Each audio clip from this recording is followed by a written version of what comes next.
5 years ago, I went on a trip to Cairo, Egypt. I remember it to this day because of the very hot weather, busy streets, and the city's rich history. As the plane landed, the heat wrapped around me like an invisible blanket, hinting at the exciting adventure ahead. My driver, a local with a worn smile and interesting stories, guided me through Cairo's confusing streets in an old car. The car looked old-fashioned, without the shiny modern look.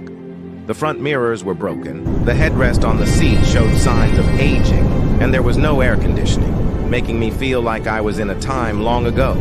The open window brought in dust and the lively sounds of the street. Late at night, the driver took me to a small hotel that proudly showed its age.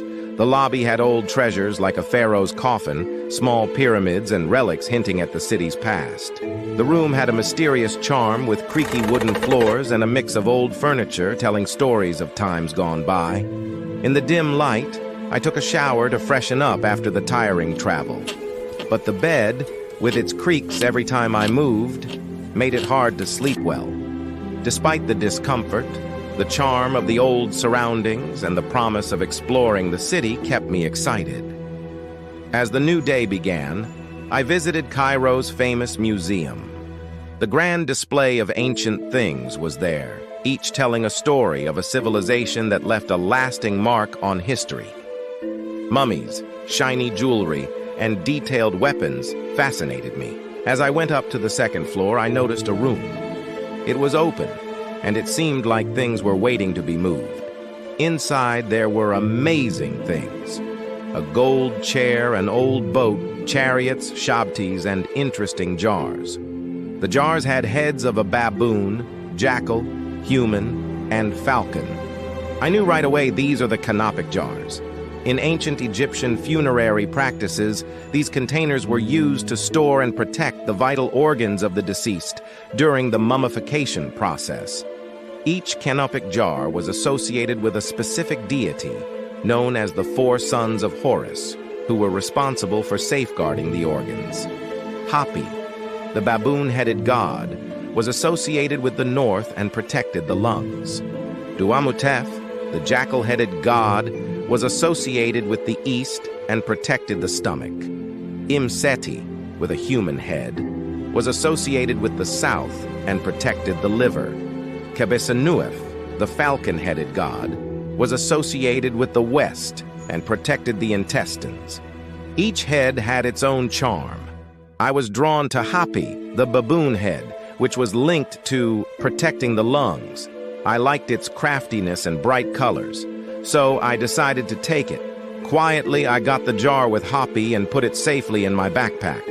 While going through the rooms and hallways, the warmth on my back increased.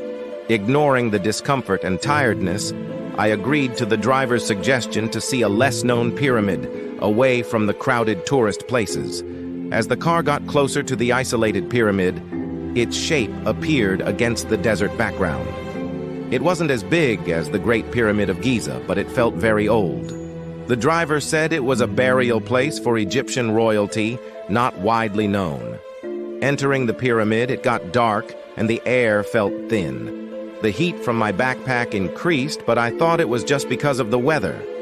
Climbing the pyramid with a shaky wooden ladder, I heard unclear whispers in a strange language. Reaching the summit, I encountered unsettling paintings on the walls, a depiction of a gruesome massacre, perhaps a pharaoh's cruelty toward slaves. For a second, my heart dropped because I saw myself in that cruel massacre. But when I blinked, there was no painting, just a plain stone wall. The whispers persisted, sounding like conversations in a language lost to time.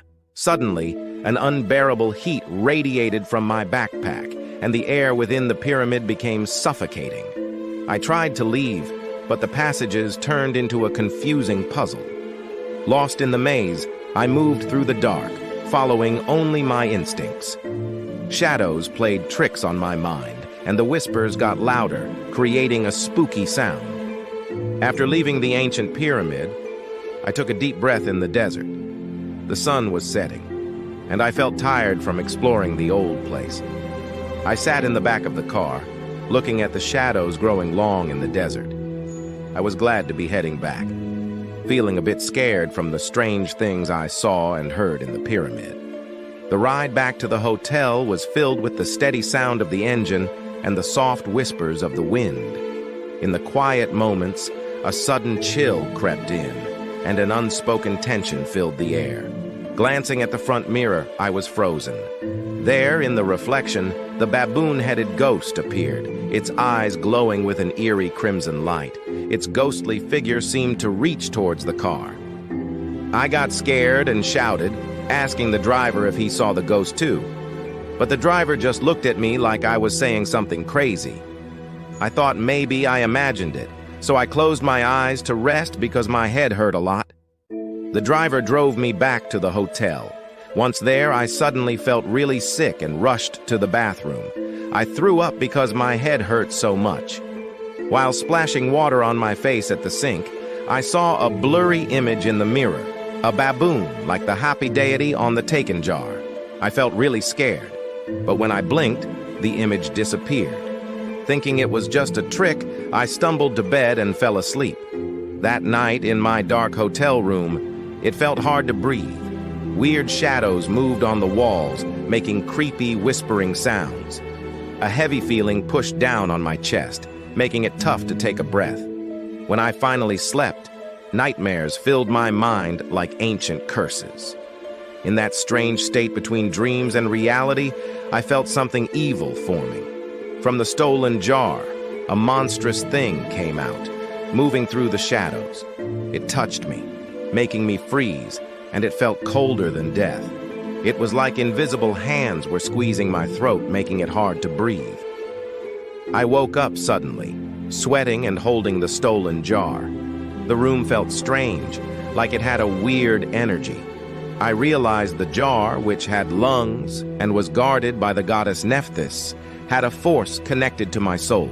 My body shook violently because of an unseen force, and the heavy feeling got stronger, as if the gods wanted to crush me for stealing from their sacred place.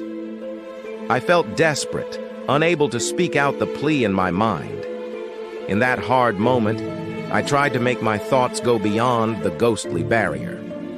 I promised to give back the jar. Please spare me from this strange torment, I begged silently, hoping the otherworldly beings would hear the plea stuck in my throat. As the words echoed in the ghostly world, thick smoke started to appear, swirling like a shadowy serpent. The room shook with a ghostly vibe, and from the smoky darkness, a far but clear roar emerged. The Shabtis, protectors of the afterlife. Their ghostly presence showed up, each Shabti like a ghostly sign of service and payback. Their empty eyes stared at me, moaning in a strange way. The roar got louder, like a mix of echoes that felt like it could break reality. It was as if the spirits themselves demanded justice for breaking the sacred rules. The room throbbed with a mix of torment, the burning heat, the tight grip, and the ghostly roar coming together like a loud, divine reckoning. It was a tough situation made by the gods and the ghosts, a pattern of payback unfolding with a strong force. In the middle of the ghostly chaos, my vision got blurry, and it felt like I might lose consciousness. But in that in-between state, I held on to the promise to give back the stolen jar, to calm down the anger of the divine. The smoke got thicker, the roars got louder, and then, in a sudden whirlwind, the ghostly chaos disappeared. I lay on the bed soaked in cold sweat. The heavy feeling lifted and the intense heat disappeared. The room, no longer filled with strange echoes, returned to seeming calm. The stolen artifact was in my hand, a chilling reminder of a promise to the ghostly world. With fear on my soul, I decided to keep my promise, to give the jar back and fix the tear in the sacred order. As the first light of day came into the room, there was a tense feeling, a delicate peace with unseen forces. The jar in my hand felt both scary and unavoidable. Gathering courage, I went back to the museum, watched by ancient gods and the lingering echoes of Shabtis. The journey felt surreal, each step connected to the stolen breath. The city, once full of life, now seemed to hide secrets in every corner. At the museum, I went to the room with the stolen things. The air felt heavy as I carefully put the hoppy jar back with the others. It was a moment of giving up, acknowledging the balance between mortal and divine. As the jar settled in its place, the room seemed to relax, a release of trapped energy. The heavy feeling on my back went away, and a calmness filled the air. The baboon-headed deity, once a sign of punishment, faded into the ancient whispers. Leaving the museum, the sun warmed Cairo, as if approving of the resolution. The haunting echoes of Shabtis got distant, and the busy streets turned into a normal scene of everyday life. The journey, starting with stealing sacred breath, had come full circle, a proof of the lasting power of the ancient, the ghostly, and the delicate peace that ties them.